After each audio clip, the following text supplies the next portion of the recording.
आपल्या सगळ्यांच्या माध्यमातून महाराष्ट्र समोर मला ठेवायची आहे की देशातला पहिला AI युक्त आर्टिफिशियल इंटेलिजन्स कृत्रिम बुद्धिमत्ता युक्त जिल्हा म्हणून सिंधुदुर्ग जिल्ह्याला आम्ही विकसित करतोय। 1 मे 2025ला सिंधुदुर्ग जिल्ह्यातल्या 60 डिपार्टमेंटला आम्ही AI युक्त किंवा AIच्या माध्यमातून चालवण्याचा आणि एकंदरीत त्याच्यावर लक्ष ठेवण्याची सुरुवात केली। आणि 2 दिवसा अगोदर नीति आयोगाकडून आम्हाला एक पत्र आलेलं आहे की देशामध्ये आदरणीय पंतप्रधान मोदीजींच्या माध्यमातून मार्गदर्शनाखाली देशातल्या ग्रामीण भागाला AIच्या माध्यमातून डेव्हलप करणं विकसित करण्याचा प्रयत्न हे नीति आयोग आणि त्यासंबंधित आयोग अभ्यास सुरू केलेला आहे। आणि म्हणूनच मार्वल कंपनीच्या माध्यमातून जो आम्ही सिंधुदुर्गाला AI युक्त करण्याचा आम्ही जो मार्ग सुरू केलेला आहे त्याचा पूर्ण अभ्यास करण्यासाठी नीति आयोगाचे सदस्य हे ऑक्टोबरच्या पहिल्या आठवड्यामध्ये सिंधुदुर्गामध्ये येणार आहेत। आम्ही सिंधुदुर्गामध्ये आर्टिफिशियल इंटेलिजन्सच्या माध्यमातून काय करतोय, कसं डेव्हलपमेंट करतोय, कसे विविध डिपार्टमेंटचा अभ्यास करतोय, कसे प्रश्न सोडवतोय, याच्या सगळ्याचा अभ्यास करण्यासाठी नीति आयोगाचे सदस्य आमच्याकडे येत आहेत। हे देशामध्ये हा आमचा पहिला जिल्हा आहे ज्याचं नमूद त्यांनी त्यांच्या ईमेलमध्ये पण केलेलं आहे की तुम्ही AIच्या माध्यमातून जो सिंधुदुर्ग तुम्ही विकसित करताय त्याचा अभ्यास आम्हाला करायचा आहे। आणि म्हणूनच ऑक्टोबरच्या पहिल्या आठवड्यात ते नीति आयोगचे सदस्य आमच्या सिंधुदुर्गामध्ये येत आहेत। ही आमच्या जिल्ह्यासाठी आणि आमच्या महाराष्ट्रासाठी अतिशय अभिमानाची गोष्ट आहे। आमचे आदरणीय मुख्यमंत्री देवेंद्र फडणवीस साहेबांनी आमचा महाराष्ट्र हा आर्टिफिशियल इंटेलिजन्सचा हब असला पाहिजे, केंद्रबिंदू असला पाहिजे असं वक्तव्य पहिल्या 100 दिवसामध्येच केलेलं आणि त्याच मार्गावर चालण्याचं काम आमच्या सिंधुदुर्ग जिल्ह्याने केलेलं आहे। म्हणून सिंधुदुर्गाचा पालकमंत्री म्हणून माझ्या दृष्टिकोनातून ही अतिशय अभिमानाची गोष्ट आहे। यासाठी मी आदरणीय मुख्यमंत्री देवेंद्र फडणवीस साहेबांचं मनापासून आभार मानेन आणि आमच्या दोन्ही उपमुख्यमंत्र्यांचा मनापासून आभार मानेन की जी ताकद आणि जे मार्गदर्शन त्यांनी आम्हाला केलं त्यामुळे आम्ही हे महत्त्वाचं पाऊल उचलू शकलो आणि देशात AIच्या माध्यमातून एक वेगळी ओळख आमच्या सिंधुदुर्ग म्हणून आम्ही तयार करू शकलो। ही माहिती आपल्या माध्यमातून समोर ठेवायची होती। धन्यवाद। आता isakal.com आहे देशातील नंबर 1 ची मराठी न्यूज वेबसाईट। प्रत्येक अपडेटसाठी isakal.com ला नक्की भेट द्या।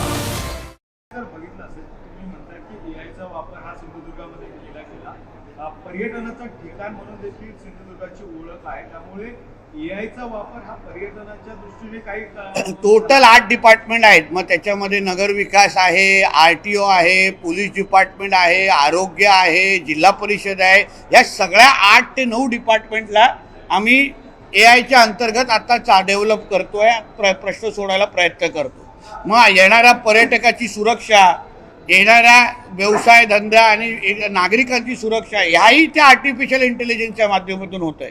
मी आदरणीय मुख्यमंत्री साहेबांना विनंती केलेली आहे की येणाऱ्या 10-15 दिवसामध्ये मला कॅबिनेटच्या समोर किंवा त्यांच्या समोर या संदर्भातली प्रेझेंटेशन देण्याची परवानगी त्यांनी मला द्यावी, जेणेकरून राज्यातले अन्य जिल्हे पण ह्याचे अनुकरण करू शकतात की नेमकं एका ग्रामीण भागातल्या जिल्ह्याने आर्टिफिशियल इंटेलिजन्समध्ये कसं पाऊल उचललं आहे, काय नेमकं केलेलं आहे, आम्हाला येणारे आव्हान हे अन्य जिल्ह्याला येऊ नये ह्या दृष्टिकोनातून काही अभ्यास करता येऊ शकतो का।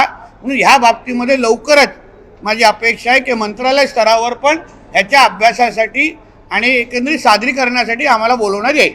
सिंधुदुर्ग जर हा जिल्हा बघितला असेल तर घाट परिसर देखील याच्यामध्ये मोठ्या प्रमाणात आहे, त्यामुळे या सगळ्यामुळे वाहतुकी संदर्भातलं ह्याचा कशा बघा आमच्याकडे नॅशनल हायवे N66 जातो।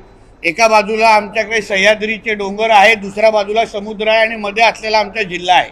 म्हणून एकंदरीत ह्या बाबतीमध्ये विविध जे प्रश्न उपस्थित जे राहतात, हायवेवर होणारे ॲक्सिडेंटच्या संदर्भात असो, मग RTOला आपण AI युक्त CCTV कॅमेरा आपण कसे त्या माध्यमातून आपण आयडेंटिफाय कसे करू शकतो. आम्ही फॉरेस्ट डिपार्टमेंट वन खात्याबरोबर आम्ही आर्टिफिशियल इंटेलिजन्सचा वापर सुरू केला आहे, जेणेकरून हत्तीसारखा महत्त्वाचा प्रश्न आपण आर्टिफिशियल इंटेलिजन्सच्या माध्यमातून कसे सोडवू शकतो.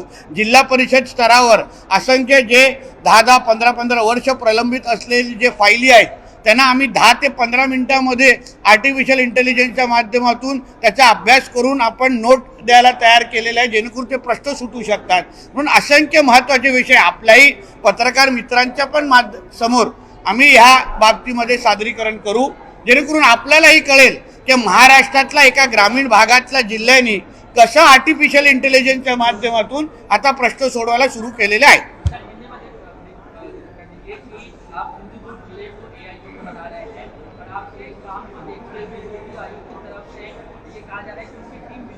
देखिए, हमको AI के माध्यम से मार्वल जो कंपनी है 1 मई 2025 को हम लोग ने हमारे सिंधुदुर्ग जिला को AI एनेबल्ड जिला बनाने का प्रवास हमने शुरू किया.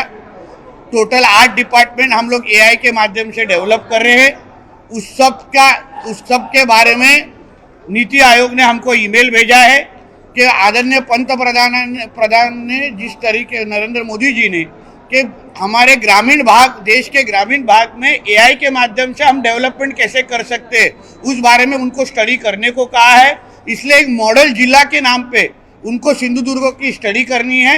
इसलिए अक्टूबर के पहले हफ्ते में नीति आयोग के सदस्य हमारे सिंधुदुर्ग जिले में आने वाले हैं. हम किस तरह से वो मॉडल डेवलप कर रहे हैं, किस तरीके से अलग अलग प्रश्न छुड़ा रहे हैं, उस सभी का स्टडी नीति आयोग के लोग करेंगे. और देश के अन्य जिलों को भी सिंधुदुर्ग के धरती पे वो AI के माध्यम से कैसे डेवलप कर सकते हैं, उसके लिए उन्होंने अपना स्टडी करने वाले हैं. ये हमारे लिए बहुत बड़ी बात है कि महाराष्ट्र का पहला सिंधुदुर्ग ऐसा जिला है जो AI के माध्यम से डेवलप हो रहा है, और उसको स्टडी करने के लिए नीति आयोग के लोग आ रहे हैं. इसके लिए महाराष्ट्र के मुख्यमंत्री देवेंद्र फडणवीस जी का और मेरे दोनों उप मुख्यमंत्री जी का मैं उन्होंने जो कोई सपोर्ट हमको दिया उसके लिए हम उनका आभार मानेंगे. और जल्द ही मंत्रालय स्तर पे भी इसके बारे में हम प्रेजेंटेशन देने की हमारी तैयारी हो रही है. विदेशी बारिश बाढ़ बहुत जगहों पर है, तो चूंकि मत्स्य व्यवसाय भी कई जगहों पर बड़ी डैम है, तालाब हो रहे हैं, कैसे देख रहे हैं आप? क्या देखिए, जो कुछ बाढ़ की परिस्थिति आज महाराष्ट्र में हुई है उस बारे में कैबिनेट को भी इन्फॉर्मेशन दिया गया है. कल सुबह 11 बजे मैंने जितने जो इफेक्टेड एरिया हैं, जो जिले हैं, उनकी एक VC के ऊपर मैंने बैठक रखी है. जितने मेरे फिशरीज के जो सह आयुक्त हम जिसको बोलते हैं कमिश्नर है, उनकी सभी के साथ मैं कल सुबह मेरे मंत्रालय के ऑफिस में मैं उनका एक मीटिंग लेने वाला हूं, जिससे हमको मालूम पड़ जाए कि कौन से तालाब में कितना नुकसान हुआ है, फिशरीज डिपार्टमेंट के माध्यम से हम उसको क्या मदद कर सकते हैं, उसके सब के बारे में मैंने कल सुबह 11 बजे उसके बारे में मीटिंग ली है. एक बार मीटिंग लेने के बाद हमारे मुख्यमंत्री जी ने हमको कहा है कि हर एक मंत्री ने वहाँ जाके दौरे करने चाहिए, लोगों से मिलना चाहिए, बाढ़ से अफेक्टेड होने वाले लोगों से जाके मिलना चाहिए. उसके बाद हमारे सबके मेरे डिपार्टमेंट के माध्यम से जो टूर वो निश्चित होंगे और हम लोगों को जितनी ज़्यादा से ज़्यादा मदत कर सकते हैं हम मदत करें. असं आहे की पूर परिस्थितीच्या संदर्भात जो काय आढावा घ्यायचा होता तो मंत्रिमंडळामध्ये दिला गेला. एक दुसरं आहे की मत्स्य खात्याच्या अंतर्गत गोड्या पाण्याचे जे तलाव जे त्या पूर परिस्थितीमध्ये असलेल्या विभागांमध्ये आज झाले आहे, जे काही नुकसान मच्छीमारांचं झालं असेल त्या संदर्भात उद्या 11 वाजता मी सगळ्या सह आयुक्तांच्या बरोबरची एक माझी VC त्या पश्चिम महाराष्ट्र, मराठवाडा या सगळ्या भागात जिथे पाऊस मोठ्या प्रमाणामध्ये झालेला आहे, जिथे त्या भागातल्या मच्छीमारांचं आणि तलावाचं नुकसान झालं असेल त्या संदर्भाची मी एक उद्या सकाळी आढावा बैठक 11 वाजता लावलेली आहे. आढावा बैठक झाल्यानंतर मुख्यमंत्री साहेबांच्या आदेशानुसार आमचे दौरे ठरतील आणि मग जी मदत मच्छीमारांना आम्ही देऊ शकतो आमच्या खात्याच्या माध्यमातून दिली जाईल.